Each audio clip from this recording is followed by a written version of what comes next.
Have a seat. Today's tea is bitter, but still sweeter than the price the villain in this story is about to pay. May's red ledger has just turned to a new page. Are you ready to claim justice with Reddit revenge tales?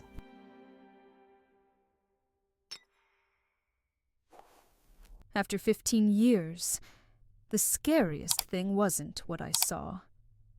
It was what I couldn't prove. Frank started placing his phone face down every time I walked into the room, like my presence flipped a switch. Then he bought this thick wallet case with a magnetic snap, the kind that covers everything. I told myself, Elena, don't be dramatic. And then I found it. An old screenshot buried in my photos. One line, one name, Jane York. I miss our fun times. My heart dropped. So tell me, am I watching my marriage fall apart? Or am I about to accuse the wrong man? If you asked the women I work with what my life looks like, they would say, busy but fine. I am Elena Stinson. I am 40. I keep a public school office running without losing my mind, which means I spend my days solving problems before anyone else even notices them. I know which parent is going to call twice, which kid needs extra patience, and which deadline is real, and which one is just noise. Home is supposed to be the quiet part. A small suburban house, one kid with soccer cleats by the door, and a husband who wears confidence like a pressed shirt. Frank is 39, a financial legal counsel, the kind of man who speaks in careful sentences, because words can cost people money. We have been married almost 15 years, long enough to feel like we have already survived the big storms. That is why I cannot shake this feeling. It is not one giant red siren. It is a string of small, clean moments that do not add up. A phone that turns away from me. A case that clicks shut. I keep doing what I always do when something feels wrong. I start paying attention. I try to swallow the feeling and keep moving, because that is what I do. The next day we were at the grocery store together, under those two bright lights that make everyone look tired. Frank walked on my right, one hand on the cart, the other on his phone like it was part of his job. The wheels squeaked every time we turned. The scanner guns chirped at checkout. Normal life. Loud and ordinary. His phone buzzed once. He did not even look at the screen. He just flipped it face down on top of the paper towels, like it was muscle memory. Then that new wallet case snapped shut with a soft magnetic click, private and final in the middle of aisle 7. I leaned in, keeping my voice low, not because I was scared of him, but because I was tired of being that couple in public. Frank, why do you keep doing that with your phone? He kept his eyes on the shelves. It is nothing, Elena. I am just trying to get through the week. You are right next to me, I said, and you are acting like I am not. His jaw tightened. He pushed the cart forward faster, and the distance between us felt bigger than the whole store. The cartwheels were still squealing in my ears when we got home later that day. In our garage, under that harsh overhead bulb, Frank stood by the trunk with one hand on the grocery bags, and the other wrapped around his phone like it could cut him if he let go. I was right beside him, close enough to smell the cold air clinging to his coat, close enough to remember 100 ordinary days that used to feel safe. We have been married almost 15 years. That is a long time to share a bathroom, a bank account, a child, and the quiet agreement that you do not make your partner feel foolish for asking a question. Frank has always been careful with words, not cruel. He is the kind of man who reads every line before he signs anything. I used to love that about him, because it meant our life felt protected. But protection can start to look like secrecy when you are the one being shut out, standing there with the grocery bags between us, I realized I did not miss romance. I missed being included. I missed not having to wonder. And when Frank said, "Let's not do this right now," I heard something else underneath it. He said, "Let's not do this right now," and I nodded like a reasonable wife, the kind who keeps dinner moving and does not pick fights in the garage. I carried the bags into the kitchen, set the milk in the fridge, lined up the pantry stuff the way I always do. The house sounded normal. The HVAC kicked on. Somewhere down the hall, our kid's video game chimed, and then stopped. I tried to let it go. I really did. But while I was folding the crumpled paper from the bottom of a bag, the receipt slid out again, the way a loose tooth keeps finding your tongue. A pharmacy line item. Small print. Nothing dramatic. Just enough to make my mind start building stories without my permission. I held it between my fingers, staring like the ink might change if I looked hard enough. Frank walked in behind me, and I felt him before I saw him. He reached past me for a glass, careful not to touch me, careful not to look at the receipt. "Frank," I said quietly, "I need you to tell me why your phone feels like it has a life I am not allowed to see." He froze with the glass in his hand, and the silence that followed felt like a door closing. That bigger distance followed us home, and sat between us like an extra person. Another night, after the dishes were done and our kid's bedroom door clicked shut, I sank onto the couch with my own phone in my hand, brightness turned down so it would not light up the whole room. Frank was a few feet away, half watching TV, half answering emails, that wallet case snapping open and closed in his lap like a habit he did not notice anymore. I was not trying to crack his passcode. I did not have it, and I did not want it. I did what I always do when my brain will not stop. I scrolled. Old family photos, school events, soccer sidelines, random screenshots I had taken over the years for one reason or another, receipts, directions, a funny text I meant to show someone and never did. Then my thumb stopped. It was a screenshot on my phone. Not his. Something I must have saved years ago, back when his phone was face up and nothing felt dangerous. One line. One name. Jane York. I miss our fun times. My stomach dropped so hard, I had to set my phone on my knee to steady it. I looked at Frank, and the glow from his screen disappeared as his case snapped shut. The next evening I tried to act normal, because I did not want my kid eating tension with their macaroni. The kitchen smelled like butter and steam. I set plates down, refilled a cup, asked about homework, laughed at the right moments. Frank sat across from me, answering in full sentences, polite and present, like he could perform husbandhood, without ever letting me in. But that screenshot was sitting at the table with us, every time his phone lit up, even just for a split second. My eyes moved before I could stop them. He did not do anything dramatic. He did not jump. He did not panic. He just slid the phone closer to his elbow and kept talking about a work call he had later in the week. That calm almost felt worse, like whatever he was protecting was already routine. When our kid left their chair to grab something, I leaned in, keeping my voice low. "Frank, I need you to tell me the truth about Jane York." He set his fork down carefully, and the way he looked at me made my chest go cold. That name, Jane York, sat in my chest all night, like a stone I could not swallow.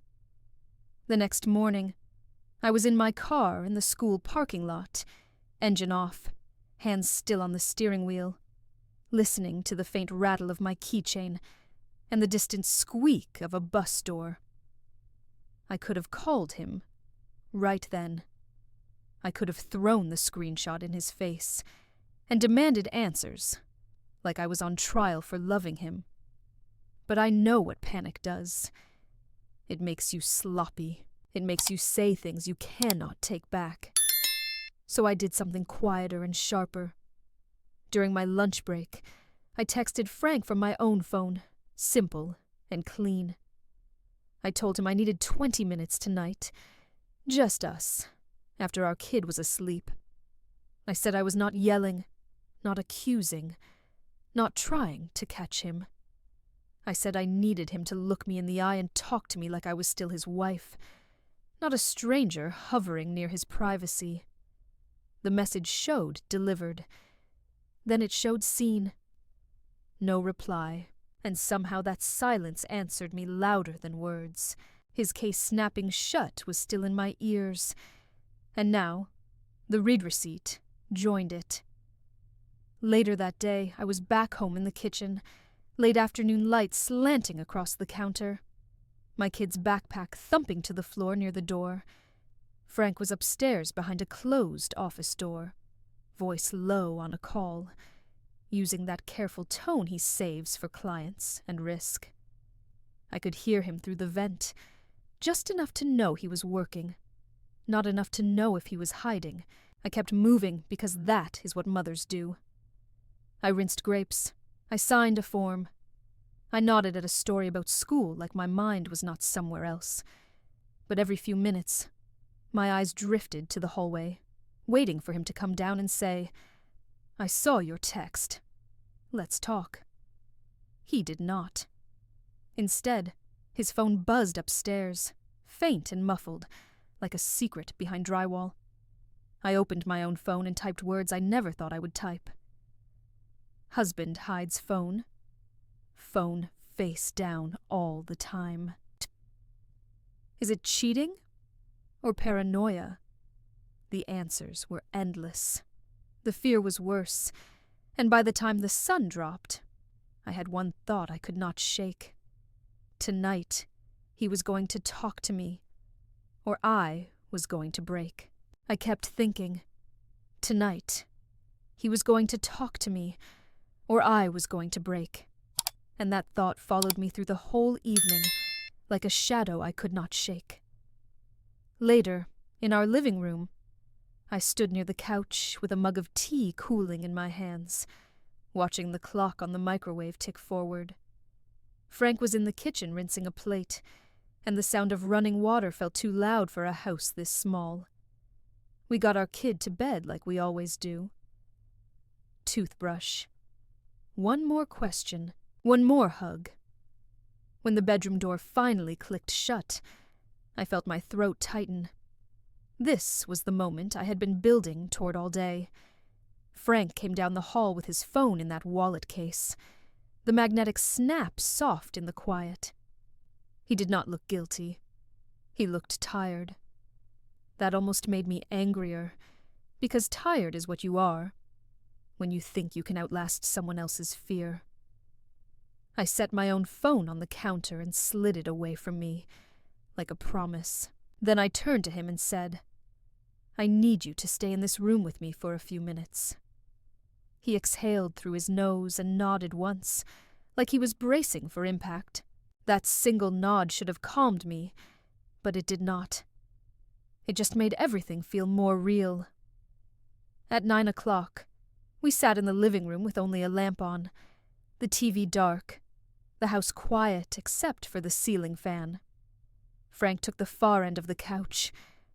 I sat closer than I wanted to, because distance is how people escape. I held my phone in my lap for a second, then set it on the coffee table. "I am not trying to accuse you," I said. "I am trying to understand why you have been turning your life away from me." My voice stayed steady, but my hands did not. Frank stared at the carpet.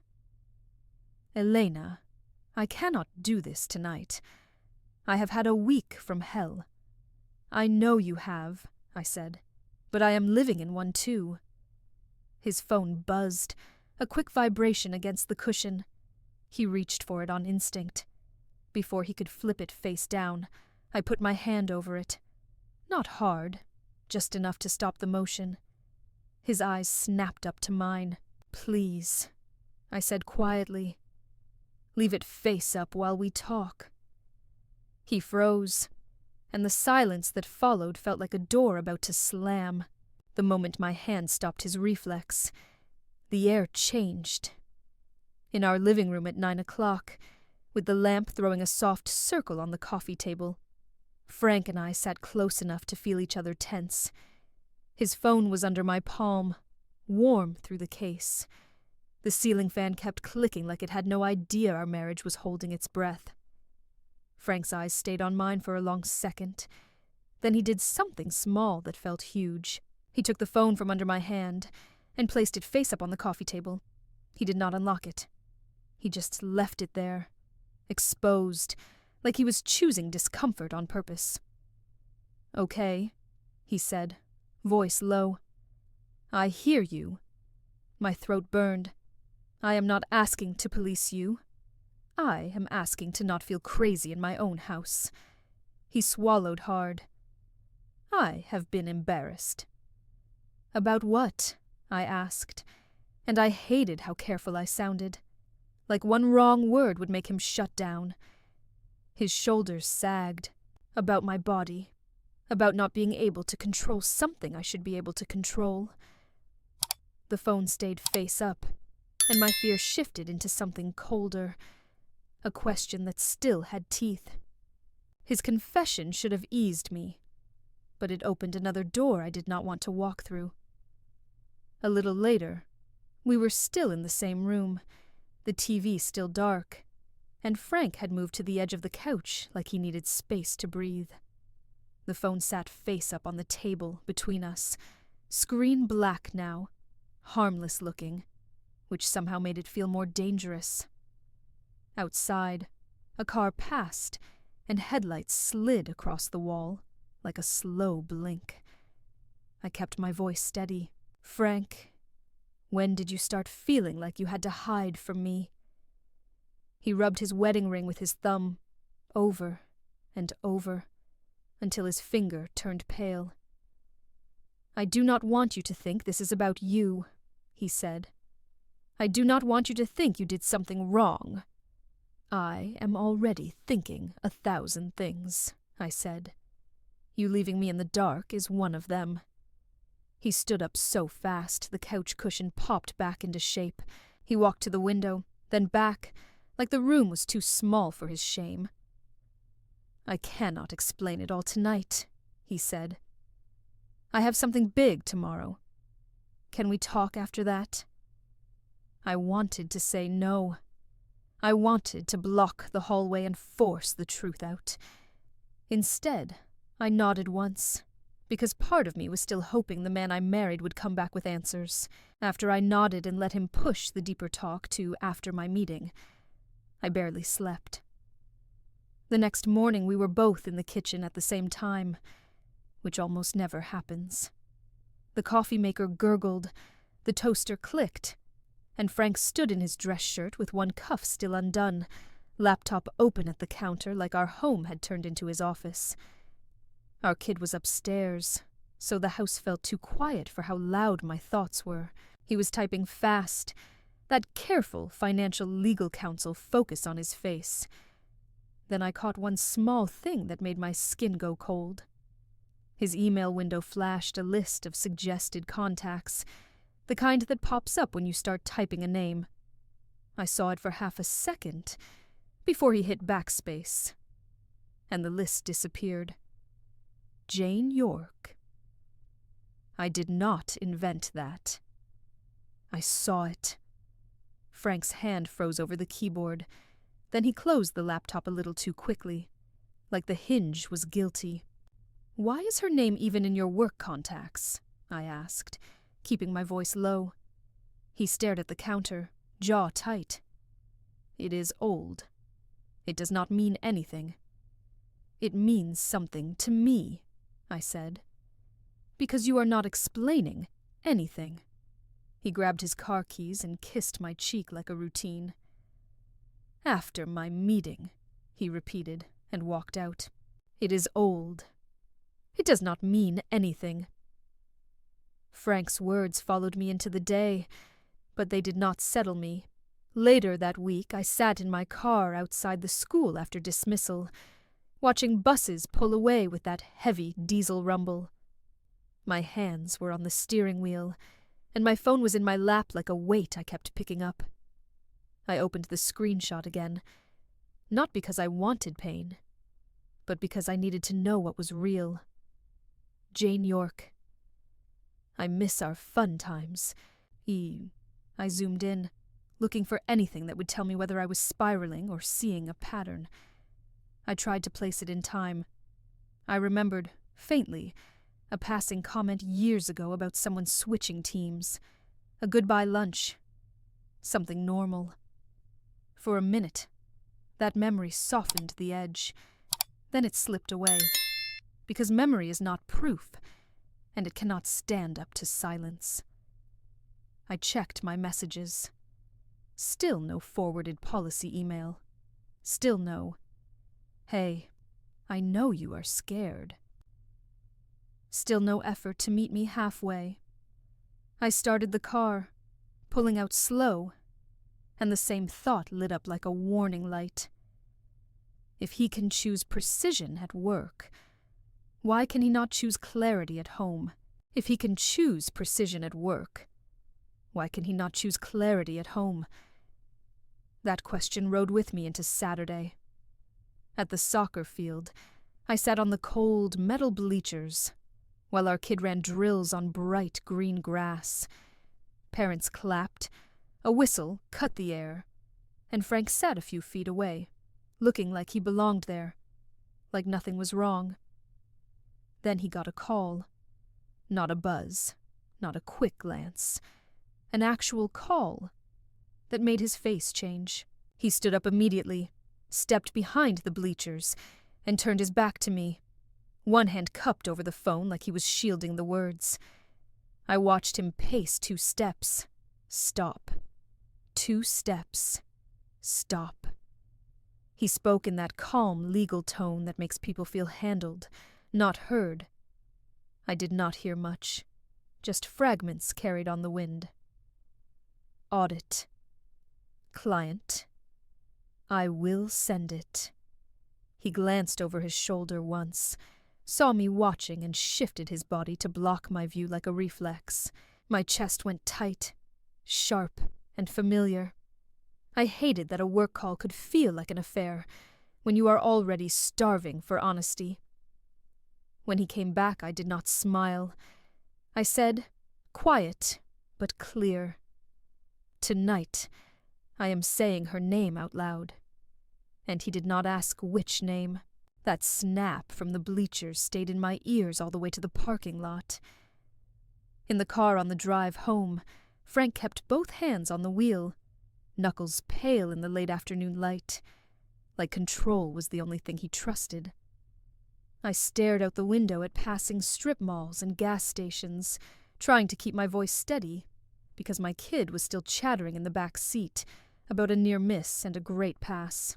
When we finally pulled into our driveway, and the house swallowed the sound, I waited until our kid was inside and busy.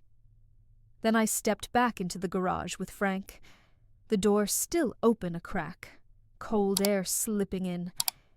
He reached for a grocery bag in the trunk, like he could hide in errands.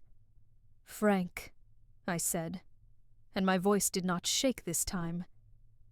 "I am asking you directly. Who is Jane York to you right now?" He froze with the bag half lifted. He set it down slowly, like anything sudden might make this worse. "Elena, she is not my life," he said. "She was a coworker years ago." "Then explain the message," I said. "Explain why my gut is screaming." His eyes flashed, tired and cornered. "Not here," he said. "Tonight, in the living room, I will pull it up and show you what it was." And for the first time, I believed him just enough to be terrified. The words, "Tonight I will show you," followed me into the house like a threat and a promise at the same time. Around 9:17 p.m., the living room was dim except for the lamp by the couch, and Frank and I were alone, sitting too close and still not touching. The TV was off. The only sound was the ice maker dumping cubes like it had no clue what was happening. Then the landline rang. We almost never use it, which is why my whole body went tight. Frank's head snapped up first. I picked up, and the voice on the other end was cheerful and routine. "Hi. This is the pharmacy calling to confirm a prescription pickup." I did not answer right away. I looked straight at Frank. He stood up so fast the coffee table trembled. He reached for the handset, not grabbing me, but reaching like he could pull the words back into the phone. "Ma'am?" the voice repeated. I covered the receiver with my hand and kept my eyes on my husband. "Frank," I said, low and steady, "do not talk around me. Talk to me." His wallet case snapped shut in his palm, and the click felt like a lie turning solid. That click cracked something open in him. In the kitchen, under the yellow light above the sink, Frank paced 2 steps and stopped. 2 steps and stopped, like he was trying to outwalk his own shame. I set the phone down on the counter, receiver still warm, and leaned back against the fridge because my knees were not doing great. "Tell me the truth," I said. "Not the version that keeps you comfortable. The real one." Frank dragged a hand over his face and finally looked at me like a man who had run out of hiding places. "I bought it," he said. "I did not tell you because I was embarrassed. I thought I could fix it quietly, and you would never have to know I was failing." "Failing who?" I asked. My voice stayed calm, but it was cold now. "Me? Or your own pride?" He flinched like I had hit a bruise. "Both," he admitted. "I love you. I did not want you to look at me different." I took a step closer and held up my phone with the screenshot ready, my thumb hovering. "Then explain why Jane York is sitting in my marriage," I said. And he went still the moment I said, "Explain why Jane York is sitting in my marriage." Frank went still like I had pinned him to the floor with 2 words. In our kitchen, late at night, we stood on opposite sides of the island with the overhead light buzzing faintly and the fridge humming behind me. My phone was in my hand, screenshot ready. His wallet case was in his hand, clenched like a stress ball. Frank swallowed. "Jane is not in our marriage," he said. "Not now, not ever." "Then stop asking me to live on faith," I replied. "Give me something real." He nodded once, sharp, like he was signing a document. He set the wallet case down on the counter, flipped it open, and unlocked his phone with his thumb. His hand shook just enough to make me notice. He pulled up his calendar and turned the screen toward me. 1 appointment. A doctor's visit scheduled for the next week. "I made it after I bought the prescription," he said. "I was trying to handle it before I scared you."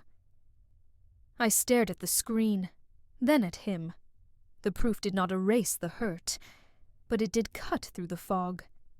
And still, one question stayed bright in my head. "Then why did you hide it from me at all? Why did you hide it from me at all?" The question hung between us after the calendar screen went dark. A little later, we were in the living room with the lamp on low, the rest of the house asleep, and Frank sat at the edge of the couch like he did not trust his own body to relax. I stayed in the armchair across from him, close enough to hear his breathing, far enough to keep my spine straight. "I need one more thing," I said. "The policy email. The reason you keep snapping that case shut like I am a threat." Frank rubbed his face, then reached for his laptop on the side table. The keyboard clicked in the quiet. He logged in, eyes narrowed, the careful lawyer in him taking over when the husband in him felt exposed. He searched his inbox, scrolled, and finally stopped. "There," he said, voice tight. He turned the screen toward me. Subject lines about confidentiality, devices, client information. He opened one and read a line out loud, slower than normal, like it tasted bitter. Then he hit forward and typed my address. My phone buzzed in my hand a second later. That simple vibration felt heavier than the earlier ones. I opened the email and let the words sink in. Frank watched my face. "I was not trying to shut you out," he said. "I was trying not to fail." I looked up at him. "Then you are going to have to learn how to stop hiding when you are scared." His line, "Stop hiding when you are scared," stayed in the room after the email hit my inbox. Later that night, we were back in the living room with the lamp on. The rest of the house quiet. Frank on the couch and me in the armchair. Both of us staring at my phone like it was evidence. The laptop sat open on the coffee table, fan whispering, screen glowing on his work inbox. "Okay," Frank said, voice flat with exhaustion. "You want Jane York. Let's do that." He pulled his phone out, unlocked it, and opened old photos, old threads, old everything. I watched his thumb scroll. Not fast, not sneaky, just steady. He found a folder from years ago and turned the screen toward me. A group selfie, people in work badges, a restaurant table, someone holding a karaoke mic like it was a trophy. Then he opened a saved group chat from that same week. Names I did not recognize, jokes I did not get.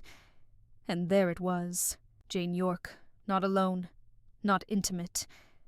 Just one voice in a crowd. I miss our fun times. I felt my face heat up. Not relief, not victory, just the sharp embarrassment of realizing I had been feeding a story that wanted to hurt me. And still, I did not feel fully safe yet.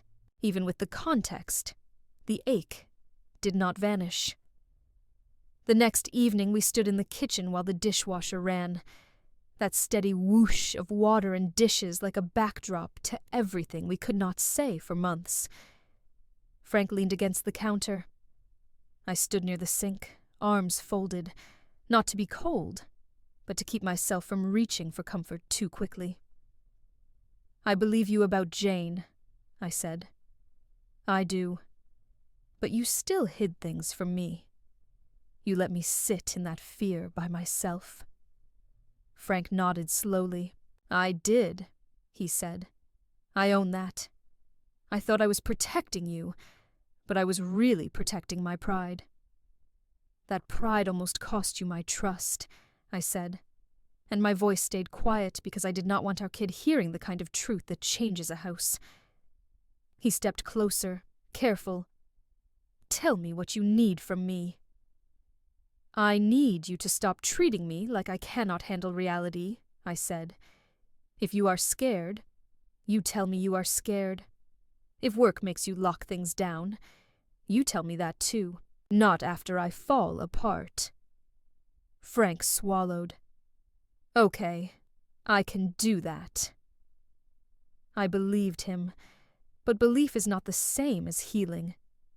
And I could feel the next test coming, whether we wanted it or not. I believed Frank when he said he could do better, but belief does not erase what my body learned in those weeks. The next night, we were in our bedroom with the door closed, the hall light slipping under it, the sound of the dishwasher finishing its cycle downstairs. Frank sat at the edge of the bed, elbows on his knees, that lawyer calm finally gone.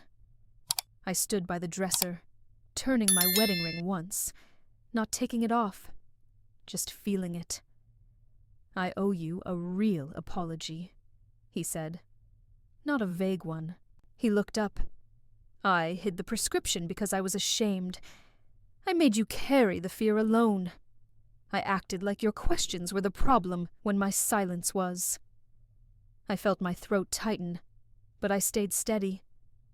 And I owe you one, too, I said. I let one screenshot make a story in my head. I scared myself. And then I brought that fear into our house. Frank reached for my hand. I let him. His palm was warm, not confident, just human. He leaned his forehead against my fingers for a second, like he was asking permission to come back. Then a small knock hit the door. Our kid's voice, sleepy and innocent. "Mom, I cannot fall asleep." I looked at Frank, and he looked at me. And we both knew the next step could not be just words. That knock at the door ended our moment. But it also made something clear. We are not just two people with hurt feelings. We are parents. Later that week, on the morning of Frank's appointment, we sat side by side in a clinic waiting room, the air smelling faintly like hand sanitizer and coffee that had been on the burner too long. Frank filled out forms with a pen that kept skipping. I watched his knee bounce under his slacks, a tell he never had in courtrooms or conference rooms. He tried to make a joke. It landed flat. He sighed and set the clipboard down. "I hate that you are seeing me like this," he admitted. "I have seen you sick with the flu," I said. "I have seen you scared about money. I would rather see you real than watch you disappear behind a phone case." When the nurse called his name, Frank stood up too fast, then paused. He reached back and squeezed my hand, tight enough to say he needed me without saying it out loud. I squeezed back. We did not talk about the details. We did not need to. What mattered was the shift. He was finally choosing the harder honesty over the easier hiding. And as the exam room door clicked shut, I realized the real test would be what he did when we got back home. That exam room door clicking shut stayed with me the rest of the day. On the drive home, the car was quiet in that careful way, like both of us were afraid a wrong sentence could undo the small progress we had made. Later that week, I was at my desk at school, finishing a stack of forms, when my phone buzzed with an email Frank forwarded without me asking. I opened it with my thumb hovering, half braced for another excuse. It was a company compliance notice. Dry subject line. Dense paragraphs. The kind of message most people delete without reading. I read every word. It spelled out stricter rules because of an audit and a major client review. Keep screens covered. Use locked cases. Do not leave devices exposed. Do not let anyone, even family, view confidential material. It was not romantic. It was not secret love. It was just risk management. When I got home, Frank was in the kitchen, loosening his tie, eyes tired. I held up my phone. "I got it," I said. He nodded once, relief flickering across his face. "I should have told you sooner," he said. I stared at him, not cruel, just honest. "You still chose silence first," I said, and he did not argue. "You still chose silence first." That sentence sat between us for days, but it did not stay sharp forever. Another night, after dinner, Frank and I ended up in the backyard with 2 folding chairs, the air cool enough to make our breath faint. Inside, our kid was doing homework at the kitchen table. The porch light hummed. Crickets did their steady noise like they were paid to keep time. Frank set his phone on the patio table, face up, not as a performance, just as a quiet choice. He did not announce it. He just did it. I noticed anyway. I always notice now. I do not want you living in that fear again, he said. I hate that I made you feel alone. I hate that I let myself spiral, I admitted. But you started the spiral when you shut me out. He nodded. No defensiveness. I will say it out loud next time. I am scared. I am embarrassed. I need you. He looked at me like it cost him something to be that plain. I did not rush to forgive. I reached for his hand and held it, steady, and for the first time in weeks the quiet felt like peace, instead of proof. But I also knew the real test would be the next unexpected buzz. I knew the real test would be the next unexpected buzz, and it came sooner than I wanted. Another night, I was in our bedroom folding laundry on the bed, while Frank stood near the dresser, half watching a game on mute, half scrolling. The house was finally quiet. You could hear the dryer thumping in the hallway, and the soft rattle of hangers in my hands. His phone vibrated. Just once. That same small sound that used to spike my heart like a warning. Frank's hand moved on instinct. He tilted the screen away and started to flip it face down. Then he stopped himself mid-motion, like he caught his own reflex. He looked at me, really looked, and set the phone down face up on the dresser. "It is a client," he said, calm but honest. "It can wait 10 minutes, or I can answer in the living room where you can see I am not hiding."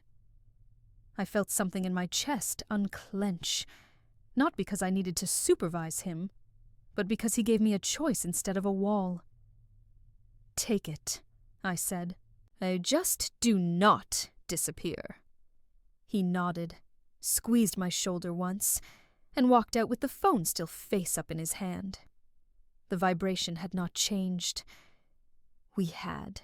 The way he left the room with that phone face up stayed with me, because it was not about the phone anymore.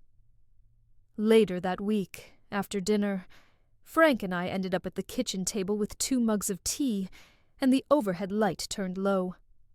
Our kid was down the hall taking a shower, water rushing like steady white noise. Frank sat across from me, shoulders softer than they had been in months, and I sat with my hands wrapped around the warm mug, letting the quiet settle. "I need to say it plain," Frank said. "When I get scared, I go silent. That silence is not me leaving you. It is me hiding from my own shame. And I need to say it plain, too," I said. "When you go silent, my brain writes a story. It always picks the worst one." He nodded, eyes wet but steady. "So, we do not do that anymore." "We do not," I agreed. "If you feel embarrassed, you tell me. If you need privacy for work, you tell me. If I feel that gut drop, I say it before it turns into a verdict." Frank reached across the table and covered my hand with his. "Cards on the table," he said. I squeezed back. "And no more locking me out. No more locking me out." That sentence became our line in the sand, not because I needed to monitor my husband, but because I needed to stop living inside guesses. Another night, after the house finally settled, I stood at the kitchen sink watching the last soap bubbles slide down the drain. Frank was behind me, close enough that I could feel his warmth without him touching me. For weeks, I thought the biggest threat to my marriage was another woman. It was not. It was the space we left empty and let fear move into. Here is what I learned the hard way. Secrecy is not always cheating, but it always costs something. Shame makes good people act strange. Silence is not neutral. It is a message. If you are the one hiding, name it before your partner turns into a detective.